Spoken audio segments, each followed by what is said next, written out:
Question: what is more likely to cost you your life? Kidney disease or the doctors that are supposed to treat it? This is the question that the family of Paul Lowe, a CKD patient, husband, and grandfather, is asking. The man was being treated for a relatively minor issue at a Georgia hospital when he suddenly lost his life. The hospital staff wrote it down as natural causes, but the family is pressing charges. According to their lawyers, the man was actually given the wrong medication, a medication that no CKD patient is supposed to take, and that caused the sudden demise of Paul Lowe. A loss of life that the hospital is still trying to cover up to this day. Now, the scary part. This kind of error is way more common than people realize. Catherine here. Today's video is about a sad story, but it comes with an important lesson as well. So, what is more likely to cost your life? Kidney disease or a medical error? The short answer is that in the US, each year, for every single person that loses their life due to CKD, 5 pass away due to medical errors. Guys, what these statistics clearly tell us is that it's incredibly important to understand what medications are dangerous for someone with CKD. There are 7 medications in particular that account for most cases of medical errors. But not all these 7 medications will result in immediate loss of life. Some are medications that CKD patients take every day for years before they realize something is wrong. Are you taking any of them? And of course, we will also learn today what medication costed the life of Paul Lowe and why CKD patients should never be treated with that medication in particular. Before that, let's learn about diabetes medications first, because the medications that are being prescribed to a very large amount of CKD patients are way more dangerous than people realize. Now guys, what this recent study found out shocked me. What it says here is that the medications you are given for diabetes are probably being chosen not based on your, health markers and serum levels, but on your income. Yeah, I'm not making this stuff up. It's all coming from this peer-reviewed paper. Now the scary part. Many diabetes patients are still taking dangerous, outdated medication if they are in a low-income group. On the other hand, rich patients are being given newer, better medications that are incredibly effective for diabetes and safe on the kidneys as well. So if you are rich, you get a cure. If you are poor, dialysis. Who could have imagined? So yeah, feel free to skip this part if you are watching me from the seat of your Lamborghini. If not, this is the moment you want to start taking notes. So, outdated dangerous medications that CKD patients with diabetes are not supposed to take include diabinase, tolinase, and urinase. These are old generation sulfonylurea and they are not safe because they are cleared by the kidneys and they can cause hypoglycemia in patients in the advanced stages. So yeah, take a look at your medication cabinet, and if you find any of these, talk to your doctor as soon as possible. Now, another medication that's not safe for CKD patients is Diabeta, also sold as Glinase. But patients are still taking it. Even worse, more than 1 in 3 CKD patients with diabetes are taking glimepiride, brand name Amaryl. Do not take this medication if you are in stage 4 or 5 of CKD, and talk to your doctor. And as I was saying, if you are in a high-income group, you are much more likely to get a prescription for a GLP-1 agonists, such as Ozempic, Victoza, and more. These medications are not just used to treat the symptoms, alright? GLP-1 agonists can actually reverse diabetes, but still today, very few patients are receiving them. Unless they are high-income patients, of course, which means that if you care about your kidneys, you either have to get rich or to get informed. And if you think this info is useful, please consider giving this video a like and sharing it on social media so more people will have a chance to see it. Now, if you have not won the lottery while I was speaking, let's take a look at the class of medications that, while not as commonly used as diabetes medications, causes even more serious adverse reactions. Number 6 in the ranking of medications that can cause serious adverse drug reactions is systemic antibacterials or antibiotics. By the way, when I say serious adverse drug reactions, I don't just mean, stuff as fatigue, nausea, or maybe a rash. Serious adverse drug reactions happen when the patient has to be hospitalized or when they don't get to leave the hospital at all. Yeah, just like in the case of Paul Law. So, as we can see, 5.5% of CKD patients hospitalized for medication side effects were taking systemic antibacterials, which is scary.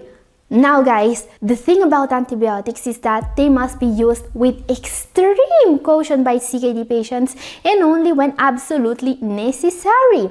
I mean, do you know what researchers use to cause fast kidney damage in laboratory animals for experiments? They use gentamicin, a common antibiotic. There is no getting around it. If you take antibiotics, your kidneys will be damaged by them. And this is a more serious problem than most people realize, because kidney disease patients are known to be more at risk for certain infections than the general population, especially urinary tract infections. This is why, as a naturopath, I've used a combination of cranberry extract, vitamin C, and probiotics to treat UTIs with success. But there is no denying that in some cases, antibiotics are still needed. But luckily, antibiotics are not something people take every day, so I won't give you a list of medications you should scour your medicine cabinet for. I will give you an advice instead. If you believe you need an antibiotic, don't wait, go to your doctor, but make sure they know very well what your kidney function, your GFR is. Alright? Up next, number 5, something that you will probably find in your medicine cabinet and that causes even more issues than antibiotics are diuretics. As we can see, diuretics have been linked to a whopping 12.9% of serious adverse drug reactions in CKD patients, which means that you are basically more likely to receive kidney damage from a diuretic than that diabetes medications and antibiotics combined. And the reason is simple. As I was saying, if you go searching for a diuretic in your medicine cabinet, you will probably find at least one. Most common diuretics are loop diuretics such as Lasix or furosemide, and also Bomix or bumetanide, Edequine, and more. Some patients are also prescribed other diuretics such as thiazides and potassium-sparing diuretics. Some brands you may have seen include Demodex, Microzyme, Hygrotone, Aldactone, and more. But why are these diuretics so commonly prescribed if they cause so much kidney damage? Well, diuretics, also known as water pills, are medicines that directly help the kidneys get rid of extra water and scores. However, doctors are supposed to find the right balance between several classes of diuretics and to adjust the dose also depending on the progression of CKD. And the problem here is that if a mistake is made when prescribing a diuretic, there is the strong possibility of losing a lot of kidney function in a short amount of time, as we can see here. In fact, if your doctor gives you the wrong dose, you may end up suffering from dehydration, which is very bad if you have kidney disease. So first of all, always drink as much water as you reasonably can if you have kidney disease. This helps preventing dehydration. And also, do not panic even if you are taking one of the diuretics I've mentioned. Get informed and talk to your doctor. Make sure you are taking the right medications. Good news is that there are natural alternatives you can use to easily decrease your need for prescription diuretics. And I've recently made a video about the best ones. It's up here and also down in the description if you missed it. Now guys, what you should know about prescription diuretics is that they are way more likely to cause kidney damage when used in combination with blood pressure medications or NSAIDs. Spoiler alert, this will be heavily featured in the top 3 of this video, so don't miss that part if you care about your kidneys. And we will also learn more about Paul Lowe, the man from Georgia that lost his life due to a medical error the hospital is trying to cover up. Before that, one more entry needs to be mentioned. Number 4, antithrombotic agents. Okay, these are anticoagulants and antiplatelet drugs such as warfarin, brand name Coumadin, and Jantoven, heparin, aspirin, but also apixaban, brand name Eliquis, and more. Now, before you skip this part to go straight to the end and see what happened to Paul Lowe, consider this. These medications account for a whopping 36.3% of all cases of serious drug adverse reactions, alright? Which is more than 1 in 3 cases. And this is alarming. Why are doctors still prescribing these medications if they are so dangerous for CKD patients? Well, of course, because they are believed to have a positive risk-benefit ratio. I mean, anticoagulants and antiplatelet drugs are used to prevent blood clots and are commonly prescribed for conditions like atrial fibrillation and deep vein thrombosis. Of course, not taking them when needed may drastically increase the risk for life-threatening cardiac events. But what you should know about these medications is that they become more dangerous as CKD progresses, alright? So a doctor is supposed to reassess the risk-benefit ratio of these medications when the renal function of one of their patients decreases. Make sure your doctor is doing that for you. Okay, up next, number 3. This is probably the most controversial class of medications for CKD patients. These medications are not just linked to a whopping 15.8% of cases of serious adverse drug reactions in CKD patients. They are also way more likely to damage your kidneys than antithrombotic agents. I'm talking about RAS inhibitors. These include some of the most commonly prescribed blood pressure medications, ACE inhibitors, and ARBs. Most commonly include Prenivil, Zestril, Cozar, Vasutec, Altace, and more.